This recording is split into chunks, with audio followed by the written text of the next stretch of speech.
Lundi 15 avril 2019, direction le Cameroun avec le Messager qui jubile du fait qu'après le fiasco de la CAN 2019, le pays se console avec le CHAN 2020. Le pays des lions indomptables noyés dans la mare à scandale de la construction des infrastructures sportives se voit confier l'organisation de cette compétition retirée à l'Éthiopie par la CAF. Le quotidien émergent relaie des propos prêtés à Tibor Nagy. Après le Soudan, je vais m'occuper du Cameroun. Au cours d'une conférence de presse donnée dans la ville de Houston jeudi dernier, le sous-secrétaire d'État américain en charge des affaires africaines a dévoilé le désir des Américains d'en finir avec la présidence Biya. Après la chute d'Omar el-Béchir au Soudan, ils sont en train de tracer la même voie pour le président camerounais, lit-on en manchette du journal. Une actualité relayée par la Voix du Centre, programme de chute des dictateurs africains après le Soudan, le Cameroun. Au Gabon, l'Union fait état de nouvelles règles d'attribution des bourses à l'entrée du supérieur. Le gouvernement à l'écoute, dit le journal. Dans un message adressé au sommet extraordinaire de la communauté des États sahélo-sahariens, le Matin nous dit que Sa Majesté le Roi renouvelle l'engagement du Royaume du Maroc à donner un nouvel élan à la SENSAD en tant que communauté économique régionale de l'Union africaine.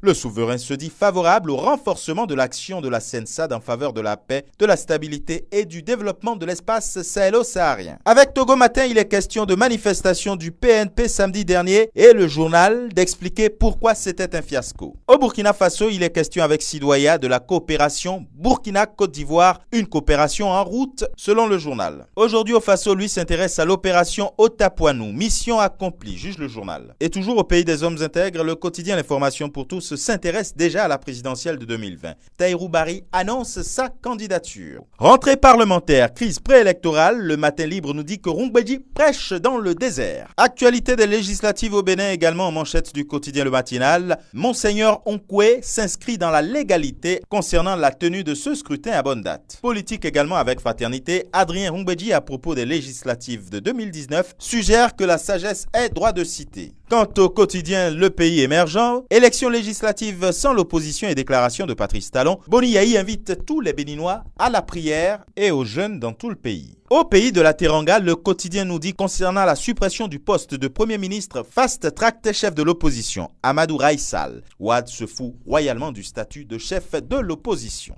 Le Soleil, lui, ce jour avec l'actualité du président de la République au Dakar de Médina Gounass. Vos prières ont été exaucées. La modernisation du site va se poursuivre, lit-on avec le journal. Et enfin, l'Observateur nous dit qu'il a été aphone depuis l'élection présidentielle. L'énigme Ouad, l'ex-président, est en train d'écrire. L'ancien chef d'État s'est tu sur l'actualité politique sénégalaise. Et maître Amadou Sall, responsable du PDS, de dire qu'il ne s'agit pas d'être loquace, mais de bien parler et au bon moment. Et ce sera tout pour aujourd'hui. À demain.